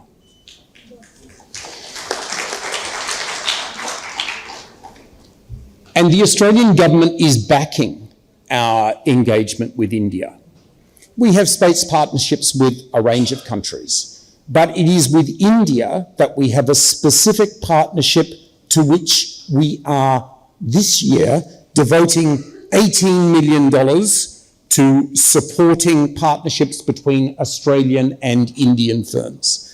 That has just been announced, and I'm delighted that at the end of this opening ceremony, I will be participating in a signing ceremony between 2 of those successful bidders, an Australian firm, Space Machines, an Indian firm, NSIL, and what a great example of partnership this is, that India's space vehicle will be taking our payload into space. I congratulate both of them and I look forward to taking part of it. So we are delighted to be part of the India Space Congress, and we look forward to India's rivalry against England later this week. Thank you very much.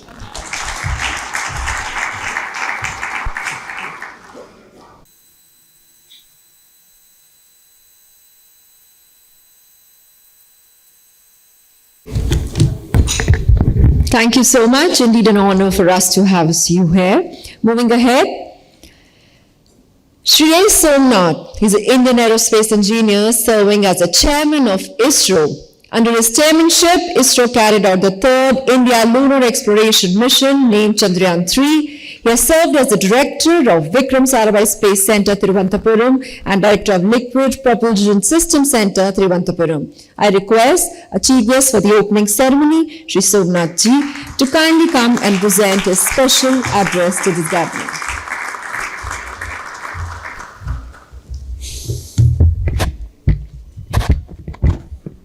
Good morning, all of you.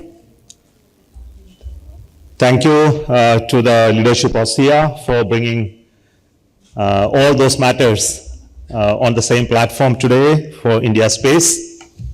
That's really a great and commendable achievement over the last many conferences. This seems to be the one which is well attended and have a large participation from India and abroad. Really congratulations to SIA for that, and let you continue to do that for the benefit of the Indian space ecosystem and the economy. Thank you all those who have spoken ahead of me, which outlined really the topics that are very important for us on how the space ecosystem in India can really be scaled to a level that has already been outlined by the NGP as well as the space vision that Dr. Goenka just mentioned.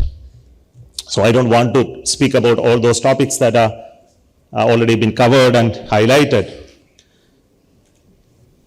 The post-space sector reform which happened, which was announced in 2020, then we had the space policy announcement in 2023. The journey of Indian space actors, the Department of Space, ISRO, NSIL and InSpace to transition from what we have been doing to the current way has not been an easy journey, I must tell you. Though I am just behind the image that's just behind me, the LVM-3 launch vehicle. This image is from 2014 launch when I was the mission director of this rocket, because I can identify which photo of which launch is it. Now, there is a huge competency and capability and people that we have created in the last so many years to do this. I must tell you, building rockets and building satellites and operating space systems is not an easy task at all for anybody. So one of the proudest part is building this in India, that we can speak about it further journey now. I think that's something that I'm very proud of. But then transitioning from an agency which has been envisioning the whole idea, looking at the societal applications, narrating the right narratives for us to get funding, build the technology over a period of time, operating it, all of them being done by this governmental funding and the public funding, now have to move to an ecosystem where the new actors need to come in for us to scale up the whole operations. And then the space agency, ISRO, need to transition from all in one to one which will do certain things and don't do certain other things. I think this is a difficult transition. And we have been very, very successful in making the whole system understand this need of this transition and enable this to go. I think this has been a huge success in the last 2 years. I think me and Dr. Goenka has been very successful in convincing this to happen. I think this is something I think all of us can be proud of. But then within the ecosystem, the DOS and ISRO, we have to identify what we need to do in the future.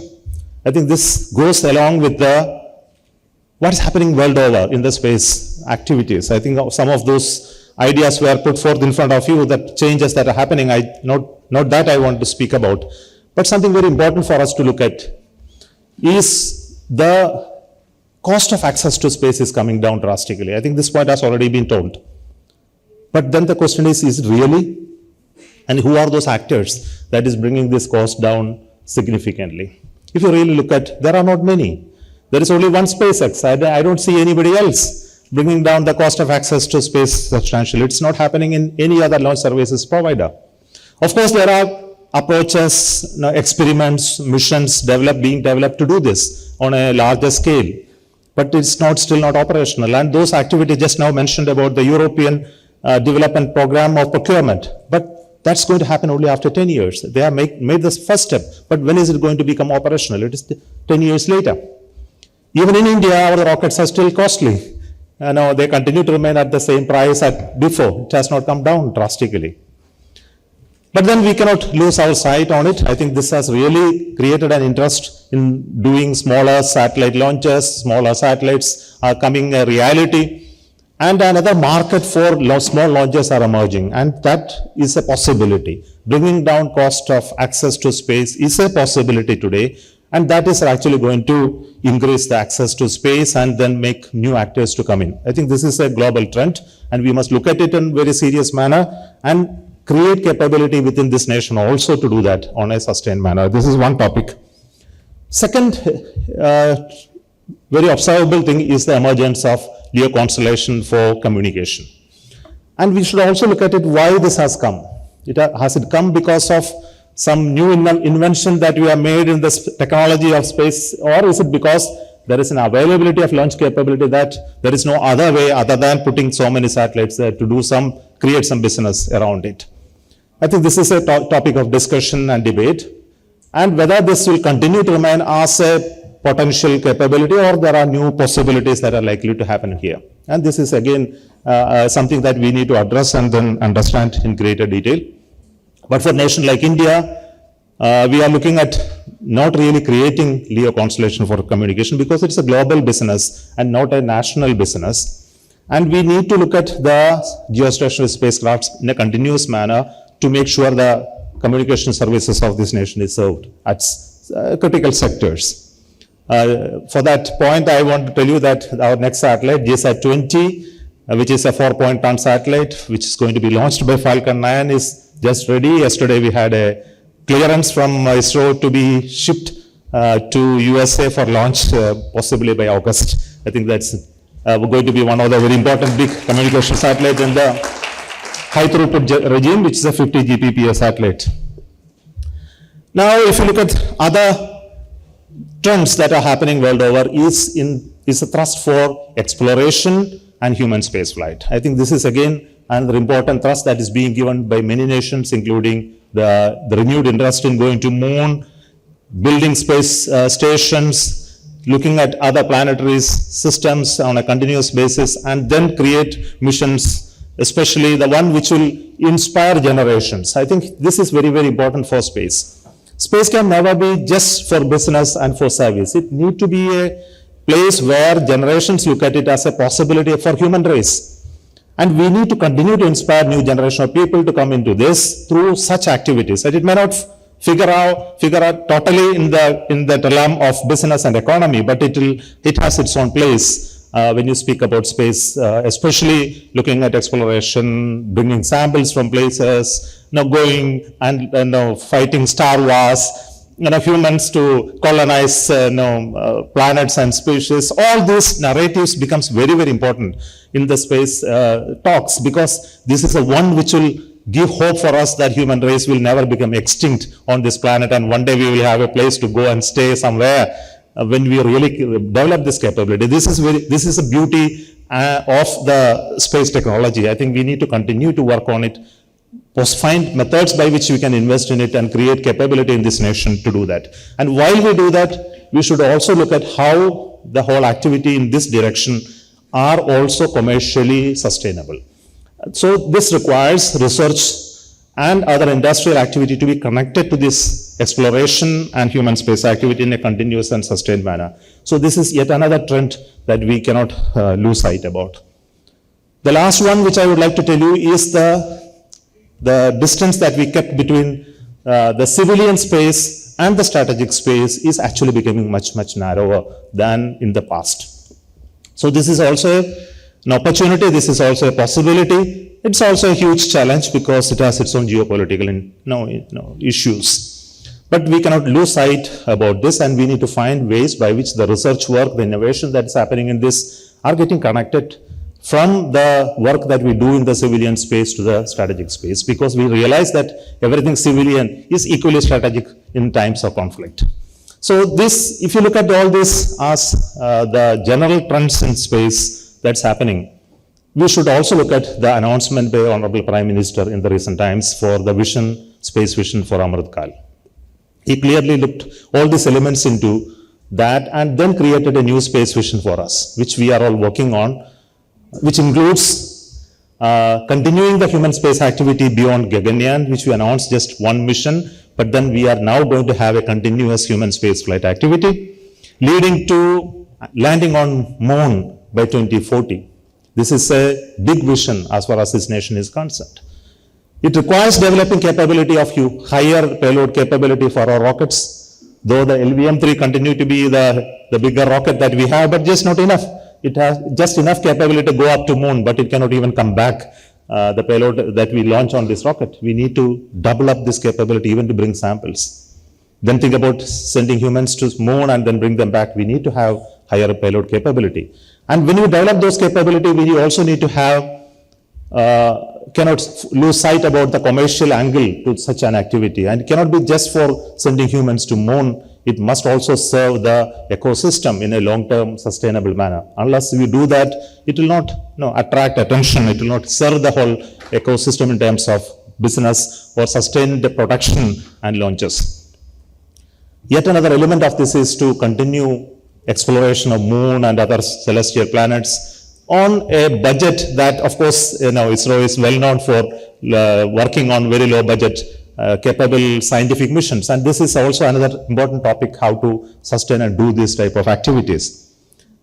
So if you have to do all of this, it requires an ecosystem that need to be developed. Just if you look at in India, to do all of this, we really are not capable of. I think this is a fact.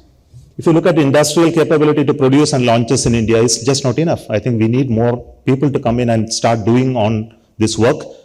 And when I talk to many of those industries who are willing to come and set up facilities and do this as a capital intensive work, they are all very ready for doing it, but they are asking when I am going to break even. I think this question is a big question, and where are the orders that you can do a priori so that I can safely invest in this. I think this point has been subtly mentioned by Dr. Goenka just now, that it is the bigger challenge of convincing investors to come in big way in big scale projects, so that the commercial viability of this project is not visible at this moment.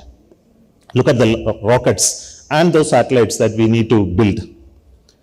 If you look at India, where are those gaps and where we need to work on a sustained manner to create that possibility, to give assured orders to this? I believe it is in the application side. If you really don't focus on where the deliveries are to happen, where the applications are to happen, from space-based services, you are not going to get the upstream work happening in a big scale, including building satellites, including building launchers, and then launching them in India. It's going to happen only if you work on this application side.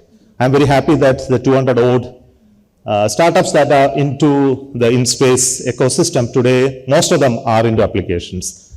And lesser of them are into building satellites, and much lesser are into the launch vehicle. And this is the way the proportion should be. Then only the real scale of economy of space ecosystem will really be able to continue and sustain and survive the harsh reality of large-scale investment, long gestation time, and then break even to possibilities of profitability. I think all these are bigger challenges, but we should not lose heart on this, because there is a vision from the nation to scale up it in a big scale. And we need to have greater collaboration from people who are in this sector. In ISRO, for me, the challenge is sustaining and retaining the knowledge that has been created in the past.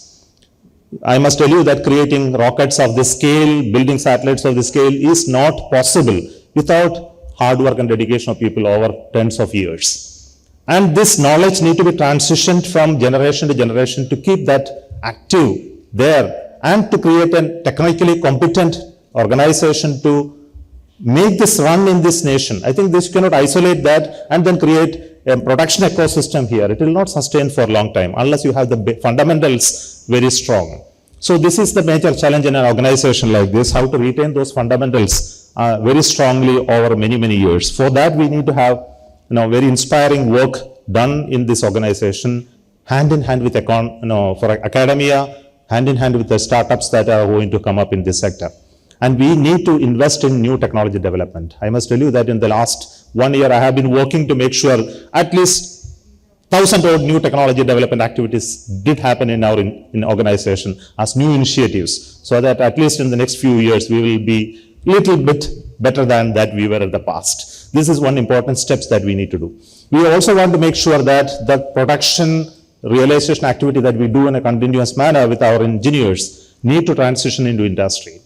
And this effort is being done in hand in hand with partners of InSpace and NSIL. I hope that many of you will take part of this journey of building, taking these systems into production scale, and also to find markets and for these products as well. I think this is also very important. It's just not for rockets, but also for satellites and also for data-based applications. I'm very hopeful that this type of conferences will really kindle those renewed interest and really look at the pain points and then address them very systematically. With all your support, I think really this is going to transition to the scale of economy that we have announced in terms of our long-term vision. Thank you so much for this opportunity to speak in this conference.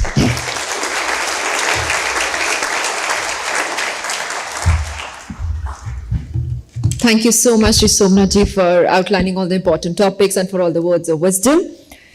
Now, for the successful landing of Chandrayaan-3, the moon mission last year in August 2023, I request Dr. Subba to kindly felicitate Shri Somnath ji. May we have the bouquet and the shawl, please?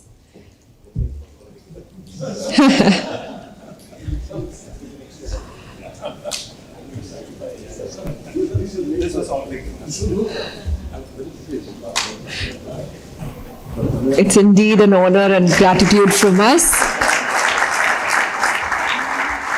Ask her.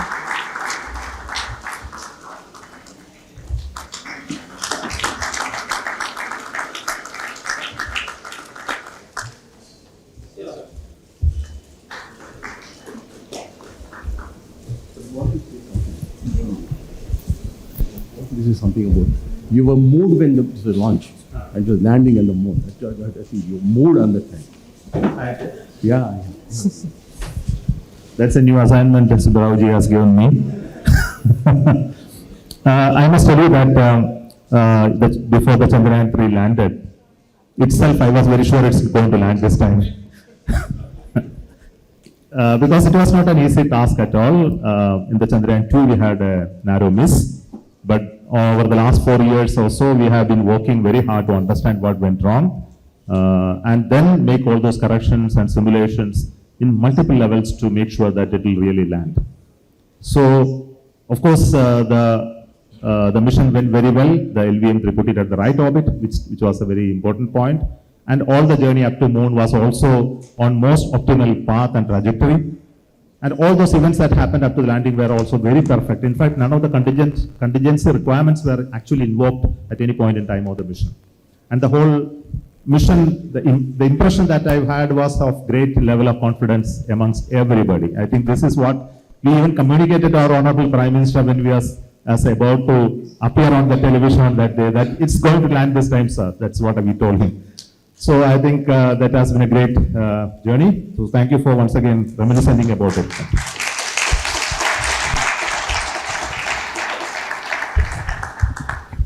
Friends, we are not very sure how many people in India were very happy when we received the 1947 independence, because many of us living in the remote villages and the remote corners of the country may not know what independence was. But when Chandrayaan landing happened, everybody in India, every individual, 140 crores individuals, they are watching the TV. This gave rise to Atma Viswas. To every individual. So thank you so much for that. In fact, we have Pallav Bhargava here, the science reporter.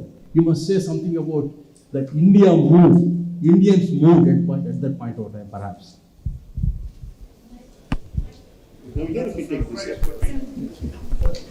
can take this. I know it's a surprise for you, but you have captured the mood very well. Well, thanks a lot. My name is Pallav Bagla. I am a science journalist who has covered Indian space development for decades. When India landed on the moon with Chandrayaan-3, it gave me tears. Very rarely do I get emotional on television.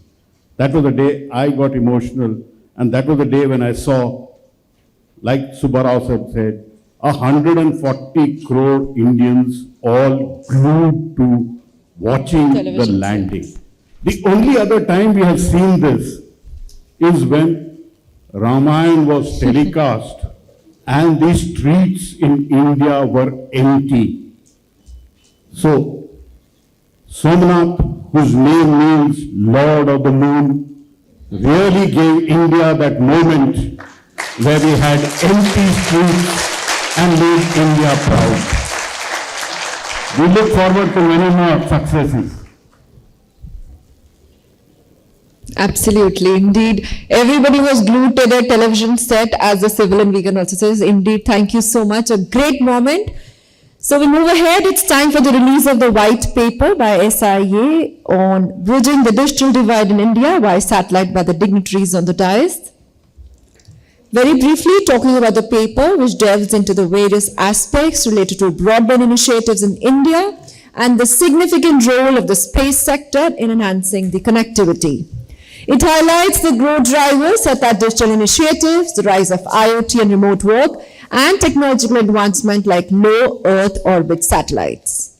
The challenges of the high cost satellite issues, the regulatory aspects such as spectrum and licensing and radio frequency interference prevention. It also covers the topics such as current government initiatives like Digital India, the right to broadband plan, challenges faced, and effectiveness of the existing policies.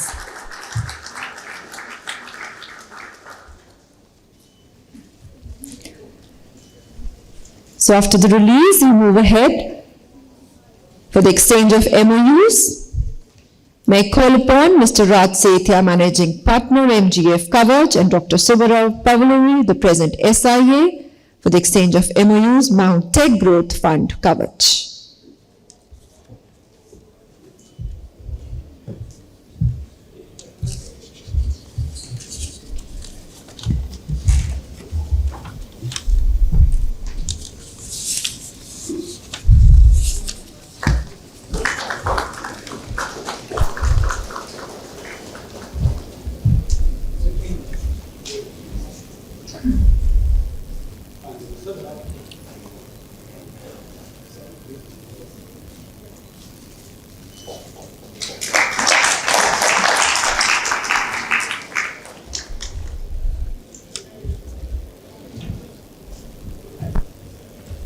As the theme of this year's conference is Space Innovation, Bridging Boundaries and Transforming Tomorrow, in 3 days we'll be seeing many collaborations regarding the same. May I please call upon Ms. Nasha Chaudhary, Investment and Trade Commissioner, India Gulf, Government of Western Australia, announcing the Indo-Pacific Space and Earth Conference existed. The partnership, please, may I please have her? Thank you so much. Kaya Wanju, Namaskar, and good morning. Your Excellency, Philip Green, Somanath, Shri Somanath, Shri Subba, Shri Pawan, and respected dignitaries. A big round of applause to SIA, led by Anil, Prakash and our friends, for your incredible efforts for bringing today together. It's been absolutely spectacular. I just also want to say from our end, we were glued to the TV not only in India but in Western Australia on the night of Chandrayaan. We were led by our Australian Consul General and respected members of the Indian diaspora as well as our business community watching this milestone. So Maji, so huge congratulations to you for what's been sort of transpired last year. It's important that we celebrate today's discussions and achievements and also look towards the future opportunities beyond the Congress. As Western Australia's Government Investment and Trade Commissioner for the India Gulf region, I have the privilege of connecting the state's burgeoning space industry with one of the world's leading space nations, India, as part of Team Australia. Western Australia, we're 1/3 of Australia's geography. We're about a $410 billion economy, which is equivalent to India's second largest state economy. And we're only 2.9 million of a population. We are a region that has a long history with the space sector, and our capabilities and natural resources are complementary to India's amazing vision in growing the commercial space sector. For more than 60,000 years, Western Australia's Aboriginal people have used the night sky for navigation, predicting weather, for information about food sources, and also telling stories. But over the last 6 years as well, Western Australia's geographic location, dry environmental conditions, radio quiet zones, and clear skies make India as a natural partner where India's focus is respect to upstream, and Western Australia has huge expertise in downstream processing. So, to bridge our boundaries and grow and drive the innovation beyond the Congress, we want to extend a special invitation to all of you to some of the exciting events that we've planned in Western Australia. This November, there's a series of can't-miss events in Perth which bring together some of our brightest stars, not only from the space industry, but does anyone know what that could be? Something that the High Commissioner was talking about just earlier. Cricket, yes. We'll mark this in your calendars on the 22nd of November when Indian cricket team will touch down in Perth for the first Australia-India Test match series. We invite you to experience the skill and excitement of world-class cricket between India and Australia when they begin their first pursuit of the Border Gavaskar Trophy in the first test of Perth's iconic Optus Stadium from the 22nd to the 26th of November. But that's not all. It's the first time we're also launching a Space Week from the 25th to the 29th of November, which will feature 3 significant space events at Crown Perth across from Optus Stadium. The Asia Pacific Regional Space Agency Forum, which is the largest space agency conference in the Asia Pacific region, annually welcoming about 20 countries across 5 days. The Indo-Pacific Space Conference, it's the second year that we're running it, which is about a global space and terrestrial industry leaders for opportunities in space, cross-sector technologies and innovation. Last year we had about 440 delegates across 13 countries and 5 space agencies. And last but not least, the Andy Thomas Space Education Forum, where skills, research, STEMs, student inspiration becomes the future of the space workforce leaders and education with space resources. There's also a 3-day joint exhibition space for attendees of the Indo-Pacific Space Conference to provide a nucleus for networking, collaboration, and knowledge sharing, and to share your own insights. And that's culminated with a month of innovation of celebration of Western Australia's quintessential West Tech Fest, marking 12 years of global innovation into our ecosystem. What's our offer? To bridge this connection, during ABSEC and in partnership with SIA-India, we're inviting you to apply for a delegate support package to Western Australia during this time. We're excited to launch the expression of interest for Indian companies to apply to win one of the 5 delegate support packages and support your attendance at the Indo-Pacific Space Conference.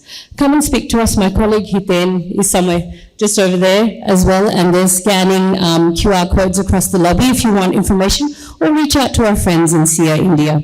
A bit of shameless plugging in, there is an Australia country session later today, as well as an International Space Investment India Projects Grant session, which will give you more insights on how we, as Team Australia, are actually coming together with our friends in India to continue bridging the connection through complementary collaboration and, most importantly, dosti.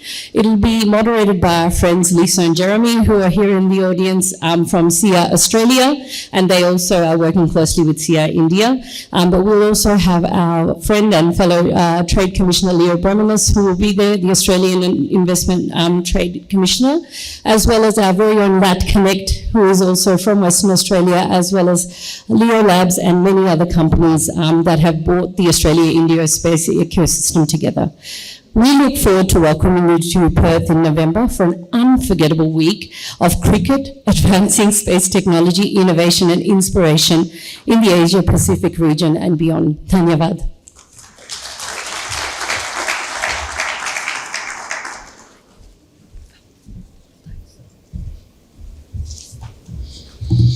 Thank you so much.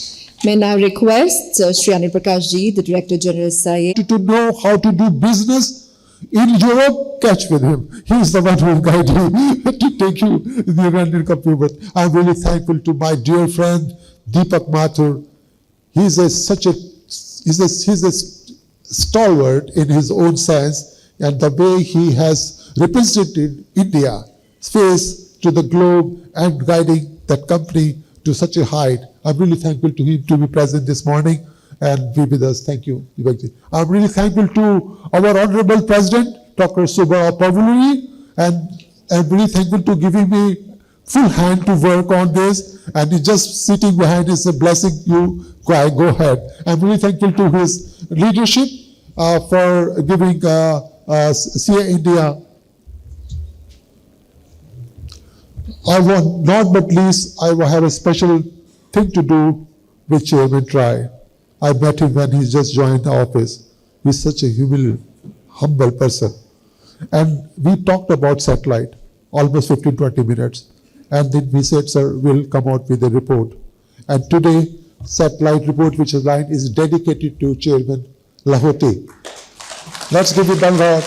Sir, this is the way how the satellite should be treated in India, how satellite should be taken into India, not as a competitive, as a complementary technology and services. I look forward to your guidance, sir, and this industry is looking forward to your path-breaking directions which you have just said, and it is incredible.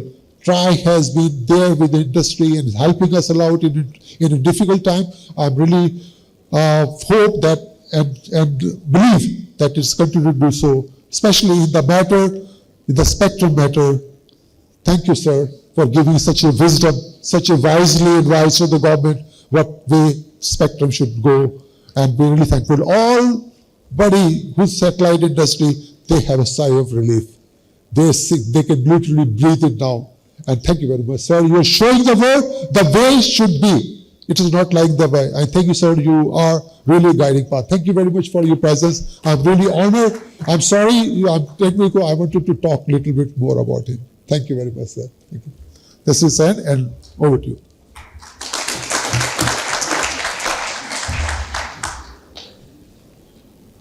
With this, we come to end of our opening ceremony. To all the members of the dais, the chief guests, delegates, and all the spectators here. Now we'll move ahead for a small networking tea break, and we'll resume after 15 minutes in the same